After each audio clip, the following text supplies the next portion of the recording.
Vamos a abrir nuestras Biblias hoy una vez más en el libro de Efesios capítulo 3. Leímos una nueva porción en Efesios la semana pasada y titulamos el mensaje de esta última porción en el capítulo número 3 de la carta del apóstol Pablo a los Efesios, para que seamos llenos, para que sean llenos de toda la plenitud de Dios, para que seáis llenos de toda la plenitud de Dios. Nosotros comenzamos a ver el domingo pasado que esta es una oración del apóstol Pablo, estando él en prisión, en circunstancias desfavorables, pasando hambre, frío, de privaciones, soledad. Decíamos el domingo pasado que Pablo podía tener muchas cosas sobre las cuales quejarse o por lo menos pedirle a Dios. Sin embargo, la oración que el apóstol Pablo expresa en esta porción de la Escritura dice mucho acerca de dónde está su corazón. ¿Sabías tú que tus oraciones reflejan, indican la condición de tu corazón? Tu oración o la falta de ellas, porque a veces en realidad no estamos ¿qué? Orando. Indica algo acerca de la condición de nuestro corazón. Hermano, esta es una oración en el Espíritu. La oración en el Espíritu es aquella que es hecha de acuerdo y conforme a la voluntad de Dios a nuestras vidas. Es aquella que se alinea con los propósitos del Espíritu en nuestra vida. Y vamos a aprender una vez más qué hay en esta oración y cuál es el deseo de Dios para la iglesia de Cristo expresada en esta oración del apóstol Pablo. Leemos una vez más versículos 14 al 21. Dice así su palabra. Por esta causa doblo mis rodillas ante el Padre de nuestro Señor Jesucristo, de quien toma nombre toda familia en los cielos y en la tierra, para que os dé, conforme a las riquezas de su gloria, el ser fortalecidos con poder en el hombre interior por su Espíritu, para que habite Cristo por la fe en vuestros corazones, a fin de que, arraigados y cimentados en amor, seáis plenamente capaces de comprender con todos los santos cuál sea la anchura, la longitud, la profundidad y la altura, y de conocer el amor de Cristo que excede a todo conocimiento, para que seáis llenos de toda la plenitud de Dios, y de conocer el amor de Cristo que excede a todo conocimiento, para que seáis llenos de toda la plenitud de Dios, y a aquel que es poderoso para hacer todas las cosas mucho más abundantemente de lo que pedimos o entendemos, según el poder que actúa en nosotros. A Él sea gloria en la iglesia, en Cristo Jesús, por todas las edades, por los siglos de los siglos. Amén. Nuestra oración hoy, que el Señor verdaderamente añada su bendición a esta lectura de su palabra y la prospere hoy en nuestros corazones. Amén. Hermanos, nosotros decíamos el domingo pasado que el apóstol Pablo, aunque estaba en las circunstancias que hemos descrito, no se sentía destruido, abatido o derrotado. Que en realidad vemos un entusiasmo en la vida del apóstol Pablo y una vida de oración, de adoración y exaltación a Dios. Esta no es una oración cualquiera, ¿verdad? Como vemos las palabras del apóstol Pablo también al principio de esta carta, vemos a un hombre que se derrama delante de Dios con una gran pasión, con un gran entusiasmo delante de Dios. Muchas veces nuestras oraciones a veces se vuelven como mecánicas, ¿verdad? Y ahí hacemos la oración cuando salimos para el trabajo. Qué bueno que podemos orar. Pero hermanos, la pregunta es, si de veras nuestras vidas están llenas de una expresión de exaltación y de adoración a Dios. Esto es lo que vemos en la vida del apóstol Pablo y en esta oración. Decíamos que es así porque Pablo se sabe parte del gran plan de Dios para su vida como parte de la iglesia. Recuerdan que decíamos que Pablo no solamente vivía en la rutina diaria de una vida como todos nosotros quizás nos encontramos, todos nosotros vivimos en una rutina diaria, ¿verdad que sí? En realidad no hay nada nuevo bajo el sol. Y nosotros hablamos el domingo pasado de esa rutina de levantarnos, de salir para el trabajo, de llegar al trabajo, de trabajar, de venir. Y decíamos de la casa para el trabajo, del trabajo para el sofá, para el televisor. ¿Recuerdan eso?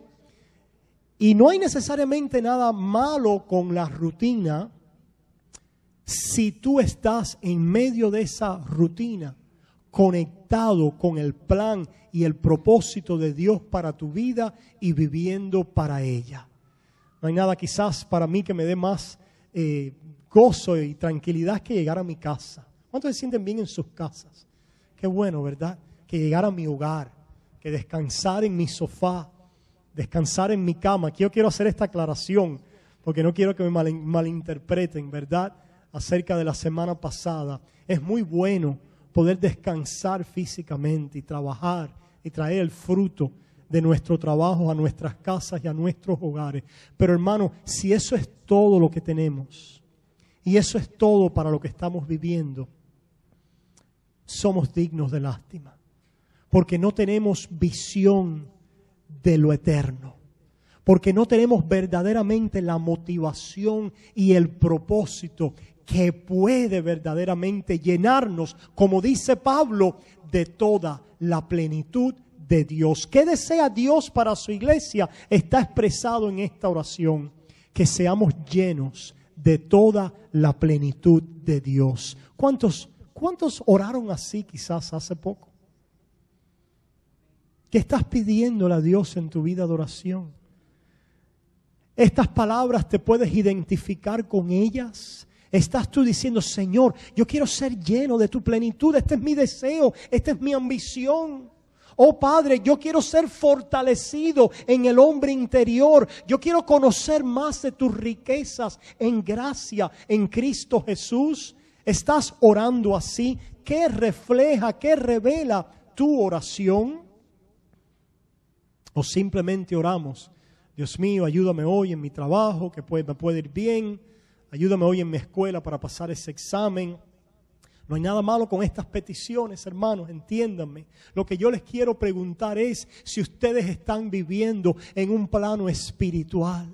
Si ustedes de veras están llenos de la plenitud de Dios, si ustedes saben lo que es ser fortalecido en el hombre interior, dice aquí su palabra, el apóstol Pablo pide el ser fortalecidos con poder en el hombre interior por su espíritu.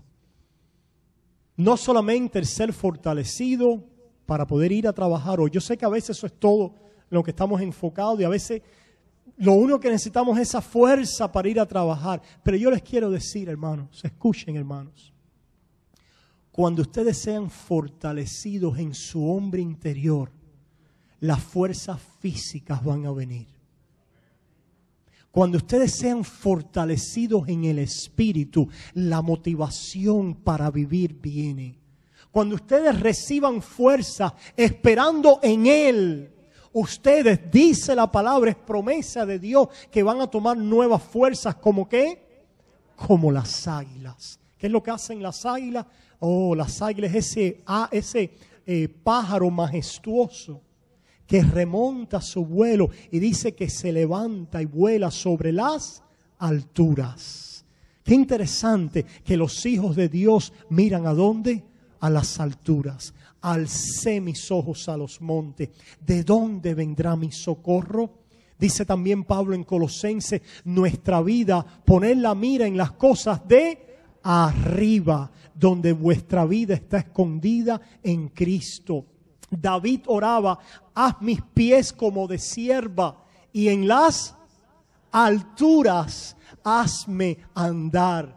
¿De qué quiere decir esto? ¿Que tenemos que irnos para el Cañón del Colorado a vivir en alturas? No. ¿Que tenemos que vivir en un rascacielos? No. Lo que quiere decir es que nuestras vidas espirituales crezcan en Él. Que seamos fortalecidos en el hombre interior. Si se fijan, es fuerza espiritual. Es fuerza que no viene de nuestra propia carne, que no viene de nuestros recursos, que no viene de nuestras manipulaciones. ¿Cuántos de nosotros verdaderamente podemos decir, oh, estoy viviendo en el poder de tu fuerza? ¿Y qué quiere decir eso? Estoy viviendo de la fuerza que viene del hombre interior. ¿Qué quiere decir eso? ¿O será que estoy viviendo por mis recursos? Viviendo una vida carnal y material. Viviendo verdaderamente no en el poder del Espíritu, sino en el poder de mi carne. Veamos qué significa, hermanos, en esta mañana, esta oración y esta petición del apóstol Pablo. Ser fortalecidos con poder en el hombre interior. ¿Qué quiere decir el hombre interior? La palabra de Dios dice que cuando somos salvos y venimos a Cristo, dice, si alguno está en Cristo, las cosas viejas pasaron. He aquí algunas. He aquí todas son hechas nuevas. Dice que ahora somos una nueva criatura en Cristo Jesús, una nueva criatura. Hablábamos en Efesios capítulo 2 de que somos hechura suya. ¿Qué cosa es ese hombre interior? Esa nueva creación, esa nueva hechura, fabricación de Dios en Cristo en mi vida. La nueva criatura, la nueva naturaleza, el Espíritu Santo que te ha unido a la vida de Cristo y te ha puesto ahora sobre la roca, sobre el fundamento de Cristo. Que seamos fortalecidos ¿en qué? En esa vida, en esa nueva criatura, en esa dimensión de nuestra vida. ¿Cómo podemos serlo? Mira lo que dice, vayamos a Romanos. ¿Cómo es que el Señor lo hace? Empecemos a ver cómo lo hace. Allí en Romanos capítulo 12, el Señor dice a través de Pablo, Romanos 12 versículos 1 y 2. Así que, hermanos, os ruego por las misericordias de Dios que presentéis vuestros cuerpos en sacrificio vivo, santo, agradable a Dios, que es vuestro culto racional. No os conforméis a este siglo o a este mundo, sino transformaos por medio de la renovación de vuestro entendimiento, para que comprobéis cuál sea la buena voluntad de Dios, agradable y perfecta. Hermanos, el hombre interior es esa nueva criatura en Cristo, creado para conocer a Dios, para caminar con Él, para deleitarnos en Él, para caminar en su voluntad. ¿Cómo es que este fortalecimiento en el hombre interior viene a nuestras vidas? Dice aquí Pablo, no os conforméis a este siglo, no os conforméis a este mundo. Comenzamos a ver ahora un contraste entre la nueva criatura y las cosas que la nueva criatura quiere, que es el Señor, su reino, su vida, y este siglo o este mundo que se opone a la nueva creación, a la nueva criatura en Cristo. Dice, no os conforméis. ¿Qué ha pasado con los cristianos? Que nos hemos conformado a este siglo. No estamos fortalecidos en nuestro ser interior y en la nueva criatura, porque hemos dicho, qué bueno, ya yo soy salvo, tengo el pasaporte para el cielo, pero ahora quiero este mundo y quiero caminar con este mundo. Y pongo ahora a Dios en una pausa. ¿Cuántos de nosotros hemos puesto un programa en pausa, verdad?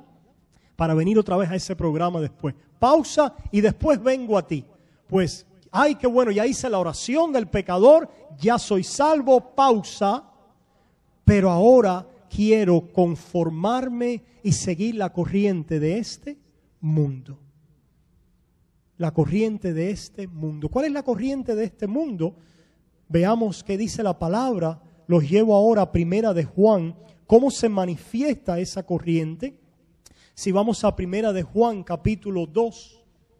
Primera de Juan capítulo 2 dice, comenzando en el versículo 15, no améis al mundo ni las cosas que están en el mundo. Si alguno ama al mundo, el amor del Padre no está en él.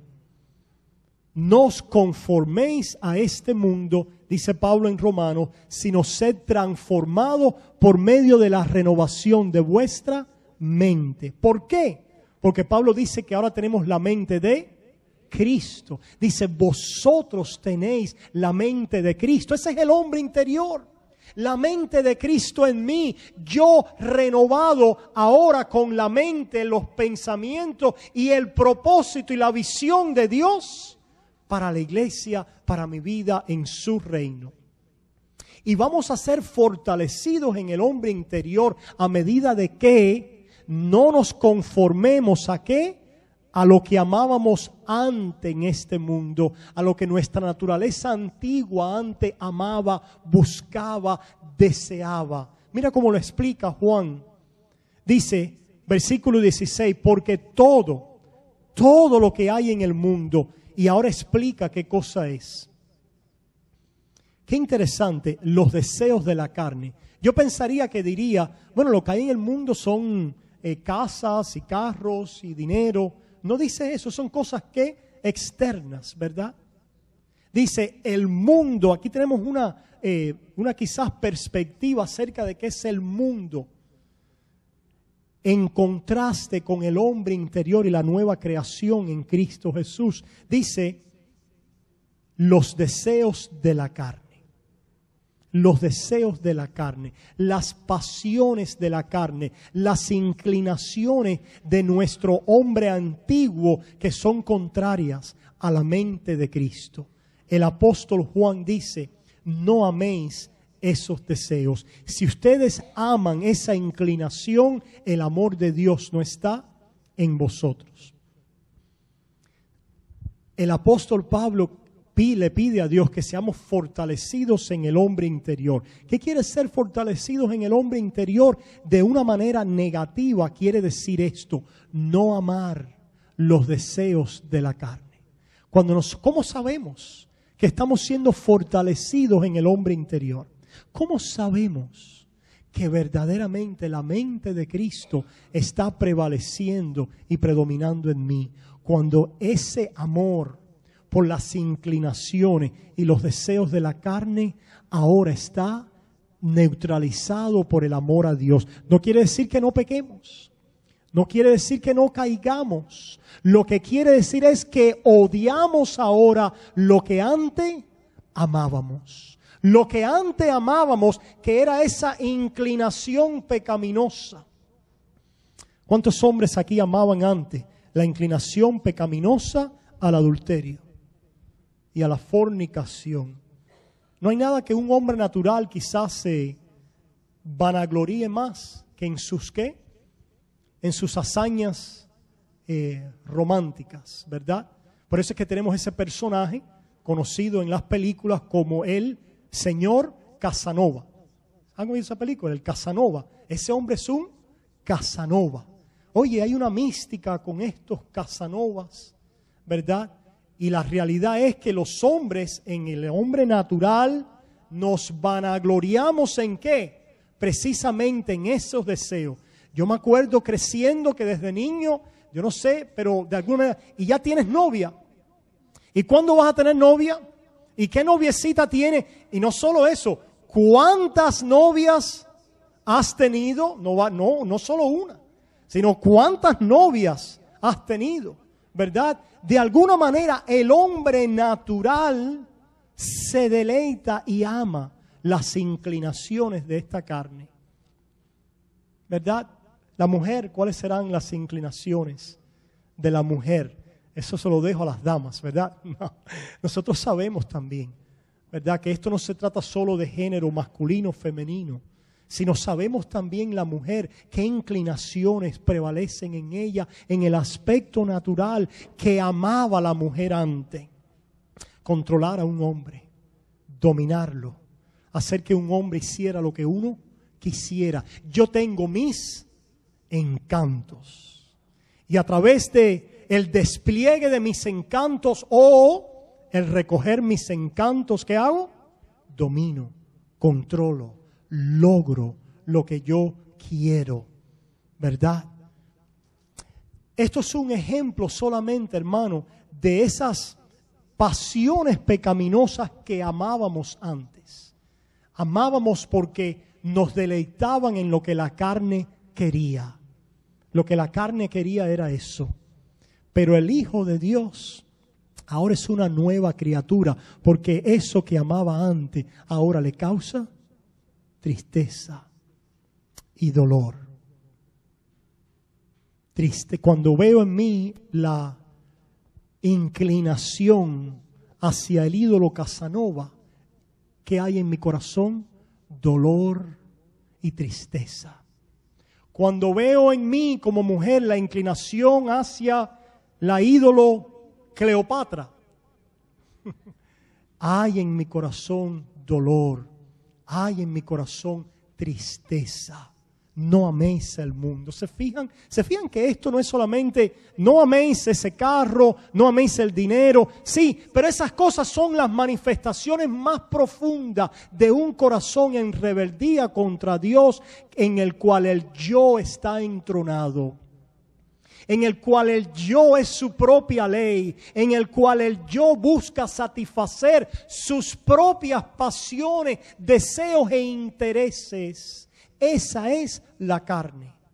Ese es lo que el mundo promueve en nuestra carne a través de los deseos pecaminosos en nosotros. Mira lo que dice, sigue diciendo Juan, los deseos de la carne, los deseos de los ojos. Qué interesante. Parece que los que hacen comerciales y están en publicidad saben que el hombre natural tiene muchos deseos. ¿Dónde? En los ojos. Ellos tienen una antropología muy buena, ¿verdad? Una teología del hombre. Ellos saben que si le ponen al hombre algo que le sea atractivo, que si le ponen al hombre algo que allí lo salebreste en su carne, el hombre natural pecaminoso va a decir, yo quiero eso. Yo quiero eso. Todo el mundo lo tiene, yo lo tengo que tener también. Yo no me puedo quedar atrás. ¿Cuál es la última moda? ¿Cuál es el último teléfono? ¿Cuál es el último carro? Yo lo quiero. ¿Pero por qué lo quiero? Mira por qué lo quiero. Y la vanagloria de la vida. Para mi propia vanagloria. Porque el corazón del hombre separado de Dios es su propio Dios y se vanagloria. ¿En qué? En su carne, en sus conquistas, en sus logros. Y esto, dice la palabra de Dios, es lo que es contrario al hombre interior. Hemos visto de una forma negativa que es el contraste del hombre interior, de la nueva criatura, de aquella nueva naturaleza que Dios me ha dado a mí en Cristo Jesús. Pues Dios quiere que seamos fortalecidos en todo lo contrario a lo que se está diciendo aquí. Cuando somos fortalecidos en el hombre interior, entonces los deseos de la carne empiezan ¿a qué? A menguar. A menguar. Dice la que los deseos de los ojos y la vanagloria de la vida, estas cosas disminuyen, estas cosas ahora son puestas en un lugar donde el hombre interior dice, ya esa no es mi identidad. ¿Qué cosa es la identidad de alguien? Lo que te define. Aquello de lo cual tú recibes tu satisfacción, tu significado.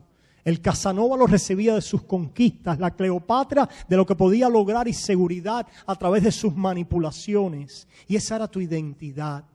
Ahora el hombre espiritual, nacido en Cristo, el hombre interior dice, ya no es ese quien yo soy.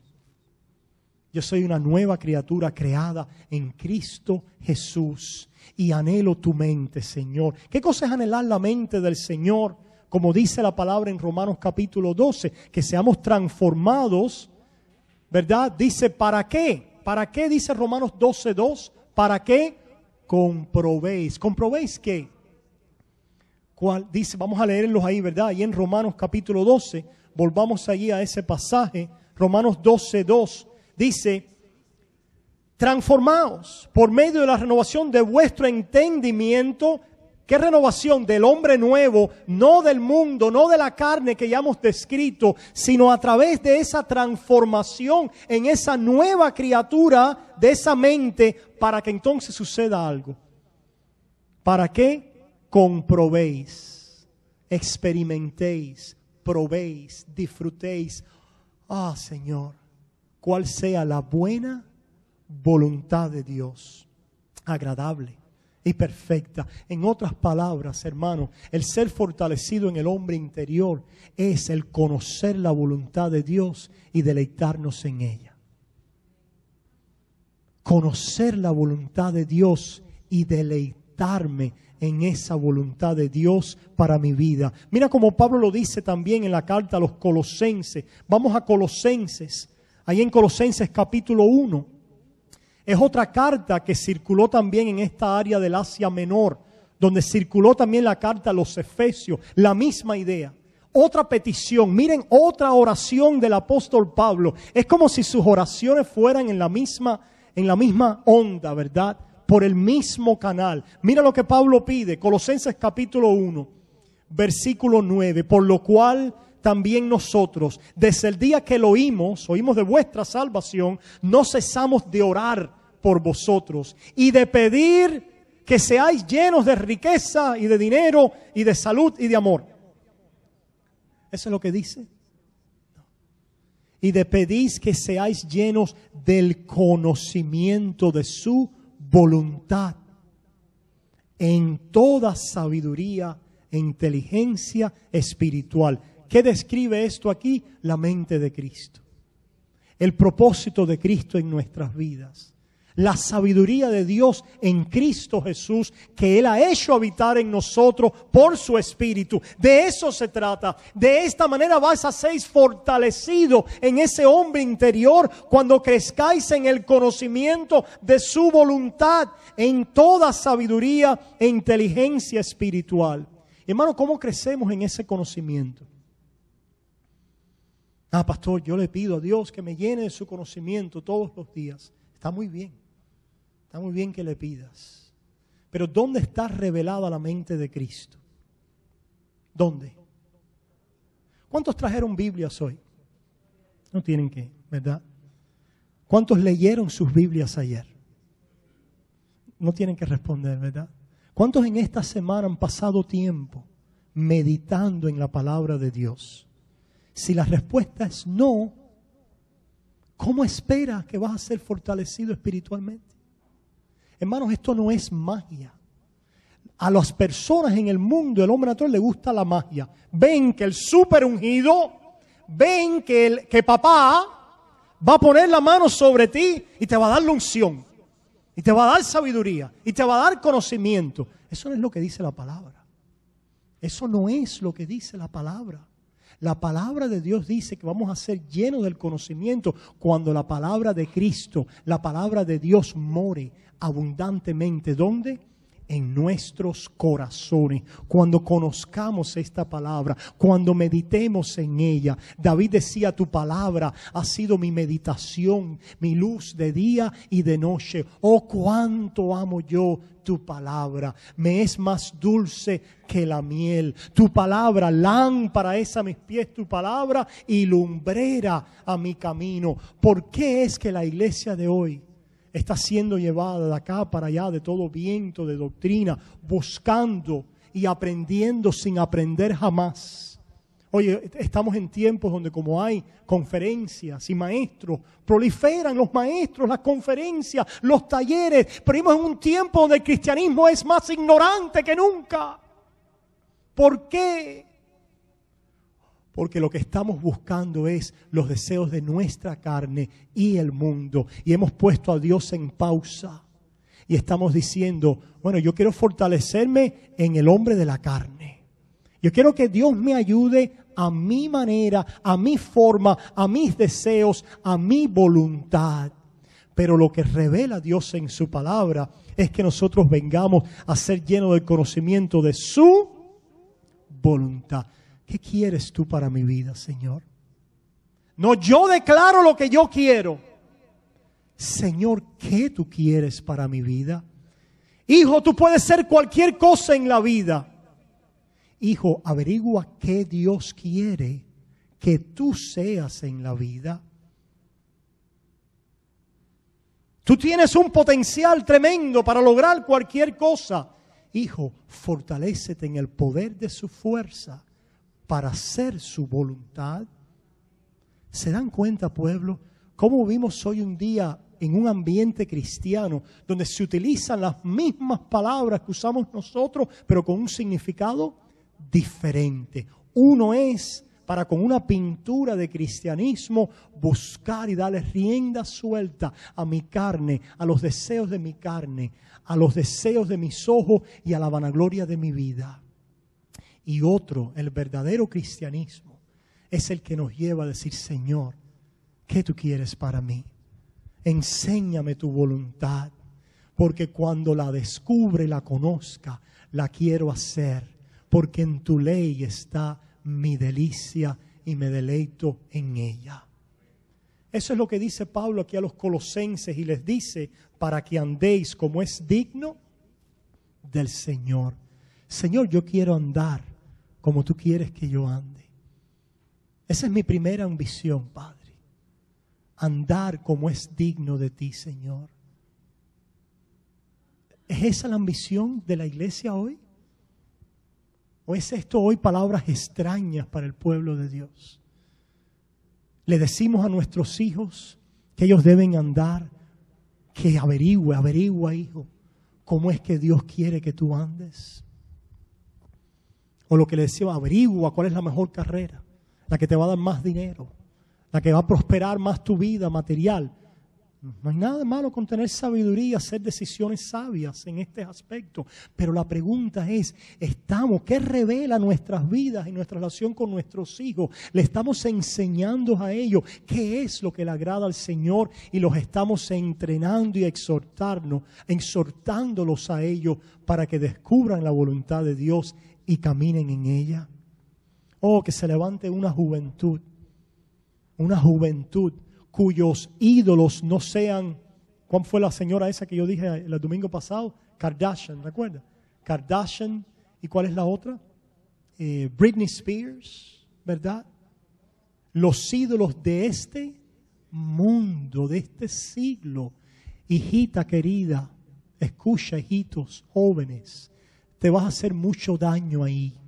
El enemigo te va a hacer daño, te va a comer tus mejores días, te va a robar tu juventud. Si tú te rindes a la corriente de este mundo, no vas a tener fuerza en tu hombre interior para poder caminar en la voluntad de Dios para tu vida. El Señor tiene un plan y un propósito con tu vida que es bueno, porque la voluntad de Dios es ¿qué? Buena, agradable, perfecta. Pero ¿cómo la vas a poder discernir? ¿Cómo vas a poder crecer en ella? A no ser que sea fortalecido con poder en su espíritu, en el hombre interior.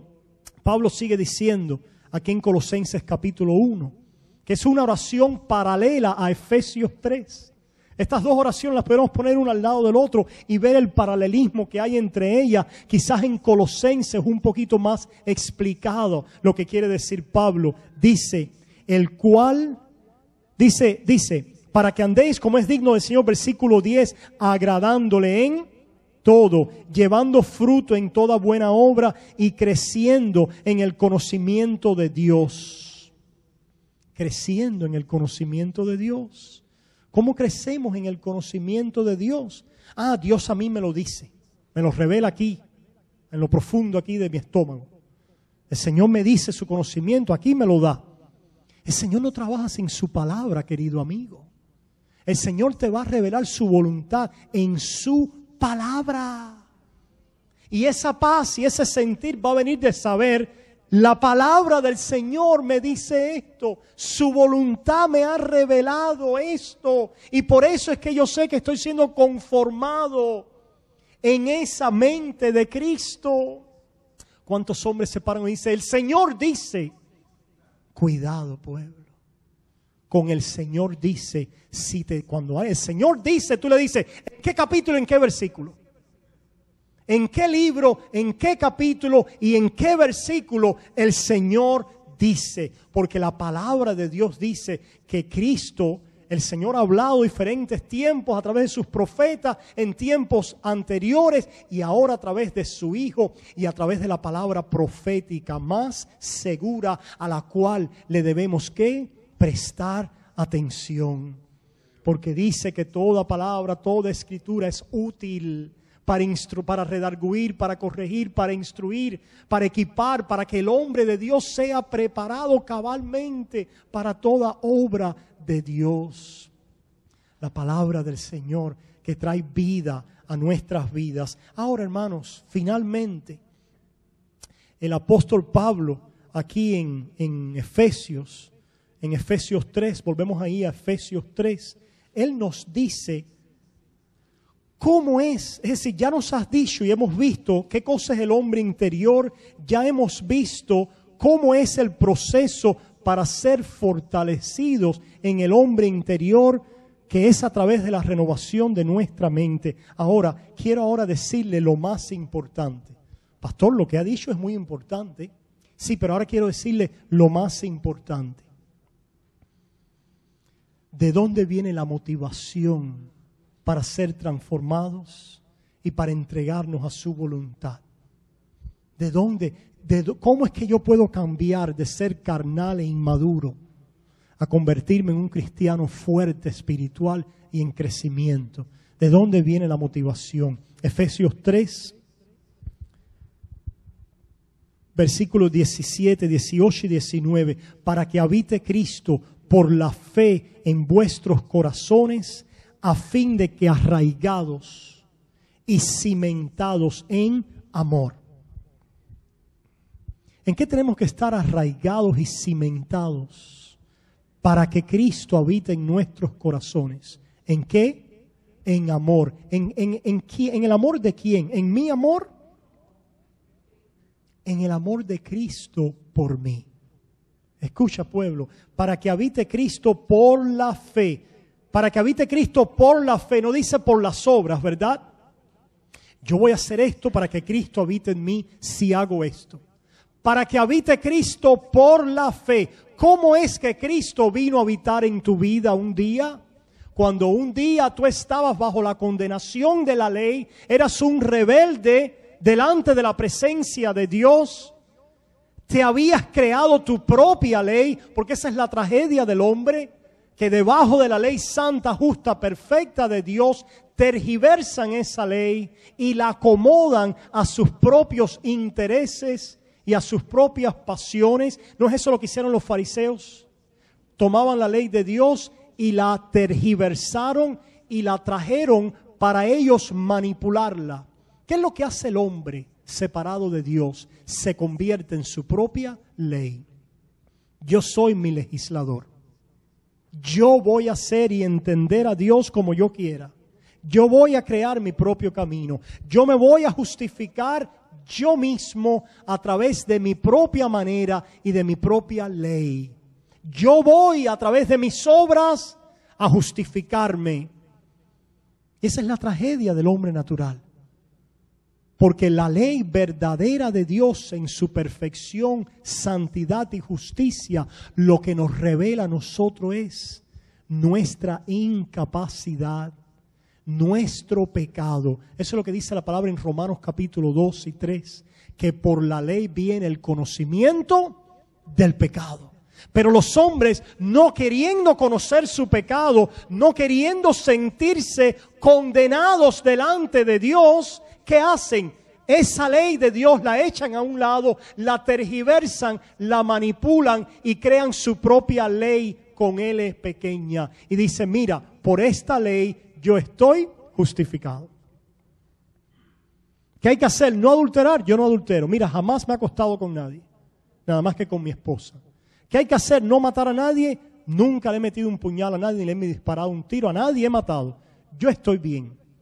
Mira la ley ahí, A, B, C, D. Estoy justificado.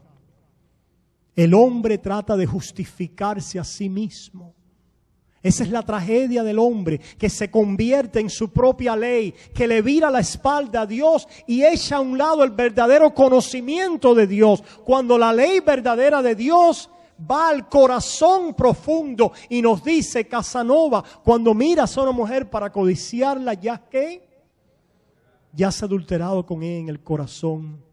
Cleopatra, cuando tú manipulas o cuando salen esas palabras que salen tan fáciles de tu lengua hacia tu marido, estás cometiendo crimen, derramando sangre. Eres una asesina. Esa es la ley de Dios. ¿Qué hace entonces la ley de Dios? Nos humilla y nos enseña que somos culpables, que bajo esa ley santa, perfecta de Dios, somos culpables. Por eso es que dice allá en Romanos, los primeros capítulos, capítulo 2, dice, para que toda lengua y toda boca se cierre y sean hallados culpables delante de Dios, porque ese es el hombre natural. Así nosotros venimos a Dios cuando esa ley nos enseña nuestra naturaleza. ¿Y ahora qué hacemos? ¿Cuál es la única forma ahora delante de ese Dios? Dios ha hecho algo. Dios ha proveído un camino. ¿Cuál es ese camino? Por su ley no hemos podido llegar a Él, no porque la ley sea mala, sino por la debilidad ¿de qué? De nuestra carne. Pero Él ahora ha proveído el camino que es Cristo. Que vengamos a Él por un camino que no es a través de las obras de la ley, porque a través de las obras de la ley ninguno puede justificarse, porque lo que atinamos a hacer bajo esa ley es a diluirla y a transformarla en una ley que yo manipulo, que yo controlo y que yo me vanaglorio en mi propia justicia. Pues el Espíritu Santo entonces nos da convicción a través de la ley de nuestro pecado y nos enseña ahora el amor de Dios.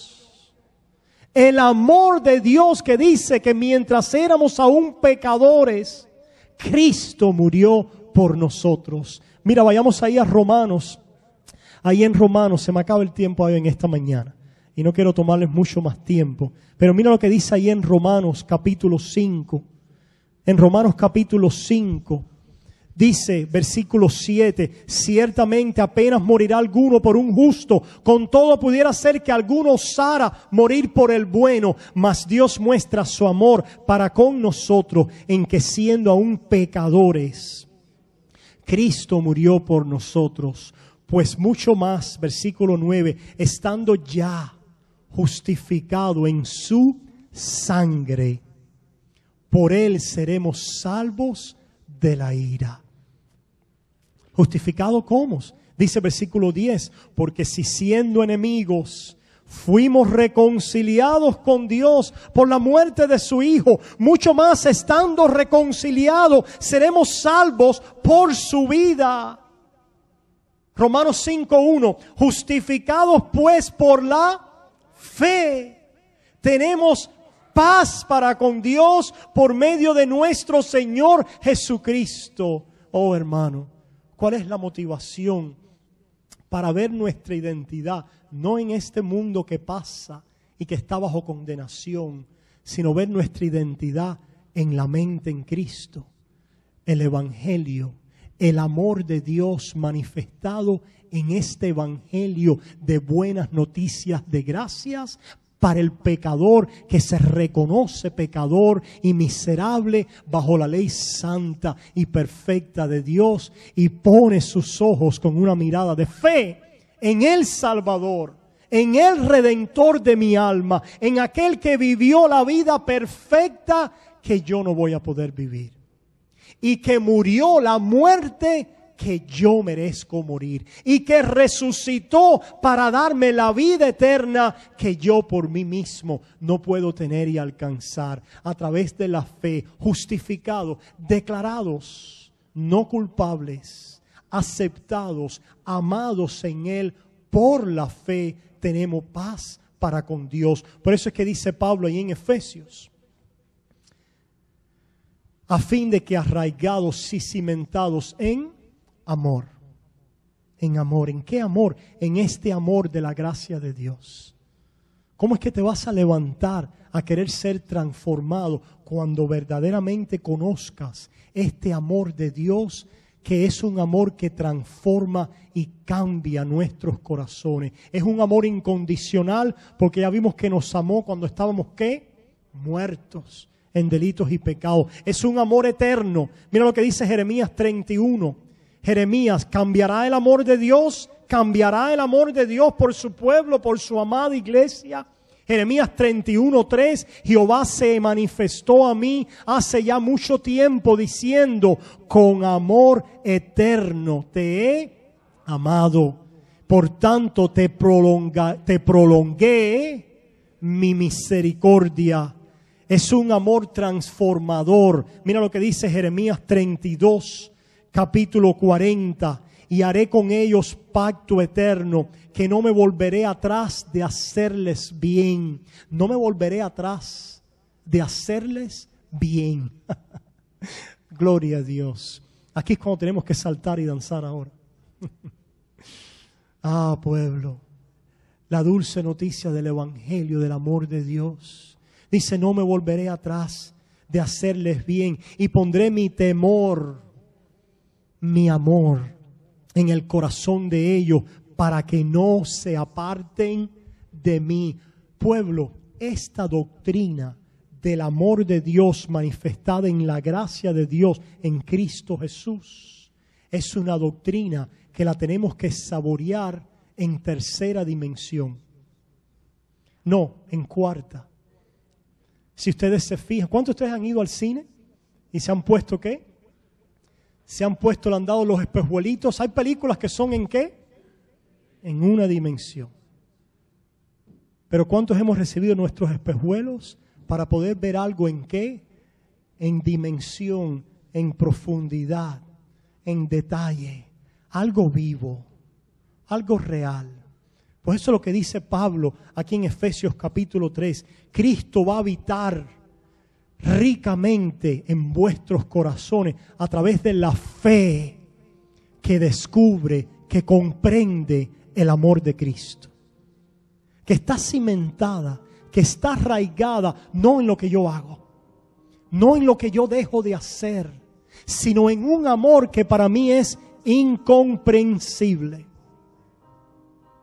Porque el amor que conocemos en el mundo es que si yo me gano, que si yo me muestro digno, que si yo cumplo requisitos me aceptan. Pero qué bueno es conocer a un Dios que me ha amado cuando yo no cumplía ningún requisito. Cuando yo estaba muerto en mis delitos y pecados, en mi vómito, como le dijo el profeta a Israel, cuando estabas en tu sangre, cuando eras un abortivo, cuando no tenías potencial ninguno, cuando no había nada en ti, te recogí, te amé, te limpié, te di un nombre, te rescaté, te perdoné, te he sellado con mi espíritu y jamás mi misericordia y mi amor se va a apartar de ti. Yo no sé tú, pero esto es un amor que yo tengo que ver en 3D. Y es que ni siquiera tercera dimensión, porque aquí hay cuántas dimensiones. Armando, tú que eres matemático me tienes que ayudar con este pasaje. Porque dice que seáis plenamente, parece que es muy... ¿Cuál es la doctrina más difícil en la Biblia? La doctrina del amor de Dios. No, pastor, lo difícil es yo no adulterar, no. Cuando tú vas verdaderamente a amar a Dios en tu corazón, es porque has recibido la revelación del amor de Dios en lo profundo de tu ser y has calado y profundizado en ella. Yo no sé si a ustedes les pasó igual que a mí, ya vamos a terminar. cuando yo estaba aprendiendo a nadar. Me fue fácil nadar por arriba, pero qué difícil me era, ¿qué? Profundizar. Y cuando yo iba con mi papá a la playa, a Santa María, ¿te acuerdas, papi? El puentecito de Santa María y todas aquellas cosas. Y yo quería, mi papá me enseñó a nadar, pero yo me tiraba para abajo y ¿qué hacía el agua? ¿Qué? Me hacía flotar. Hasta que un día de alguna manera entendí cómo es que podía quedarme en el fondo del agua y ahí bucear. ¿Qué nos está diciendo Pablo aquí? Ustedes necesitan zambullirse. Necesitan profundizar. Hay profundidades en el amor de Dios que ustedes no han llegado a comprender. Necesitan profundizar en esta verdad. Hermanos, estas verdades son doctrinales. Por eso es que Pablo y las cartas, los primeros capítulos se tratan de la doctrina del Evangelio, de la gracia de Dios. Hay mucho que aprender y conocer acerca de este amor y lo que Dios ha hecho por nosotros por gracia. Cuando nosotros empecemos a zambullirnos así y a profundizar así, dice, vamos a ser ¿qué? Llenos de toda la plenitud de Dios. ¿Y sabes qué va a pasar? Dice entonces, aquel que es poderoso para hacer todas las cosas mucho más abundantemente de lo que pedimos o entendemos, según el poder que actúa en nosotros. Él entonces hace más en nuestras vidas de lo que era nuestra pequeña ¿qué? Visioncita. Y empezamos a ver el poder de la transformación de un cristiano bebito, inmaduro, carnal, a un cristiano espiritual, maduro, profundo, gozoso y victorioso en la fe. Y vemos a alguien como Pablo. Y vemos a alguien como ustedes que están viviendo esta fe. Ojalá que puedan ver a alguien como yo, que puedan ver a ese Cristo en mí. Así que los invito, hermanos, a zambullirnos en esta doctrina de la gracia y del amor de Dios, para que seamos transformados, para que nos entreguemos a la voluntad de Dios, para que comprobemos la dulzura de la presencia de Dios en nuestras vidas. Oramos. Amantísimo Padre, gracias. Tú eres bueno. Qué bueno es conocerte, Señor. Oh, Padre, qué buena es tu palabra. Qué bueno es poder recibirla como ella es y como tú quieres, Señor, que la recibamos a través del Evangelio, como esos ojos que nos ayudan a entender en Cristo verdades espirituales. Oh, Padre, bendícenos como iglesia. Perdona nuestras faltas y pecados. Te damos gracias porque hemos recibido el amor de la verdad para odiar los ídolos de este mundo y de nuestra carne y para anhelar y deleitarnos en tu presencia en Cristo, en mi Cristo. Hay plenitud y satisfacción en Él, en su voluntad, en su evangelio, en su amor. Hoy dice la palabra que el que tiene estas promesas se purifica. Oh Señor, esta obra que has comenzado, yo te ruego que si hay alguien aquí, Señor, que no tiene hoy esta confianza, yo te ruego en el nombre de Jesús que hoy sus ojos les sean abiertos, que en el nombre de Jesús hoy un alma pueda correr en fe y arrepentimiento, reconociendo su pecado y su condenación bajo la ley, creyendo en ti como el único Señor y Salvador en el cual recibimos perdón completo y limpieza de pecado. Que hoy sea día de salvación para alguien, Señor, y para tu iglesia y para nosotros que estamos en esta salvación por gracia.